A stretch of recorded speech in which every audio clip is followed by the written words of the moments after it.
有某啲神比較多啲叫做表寫，但係佢嘅時候都係攞時間啲長啦，聽日我要去咩啊？做一個，聽日我要去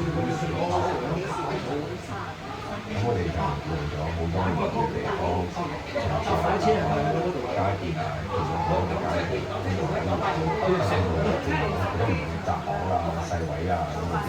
好啊，嗰時都係做嗰條住街路啦，再講一講幾年變咗第二條街、第二街咁樣。唔係晏晝11點啊，半個鐘頭車喎。盡量係用因為車有咗巴士，還翻大部分嘅。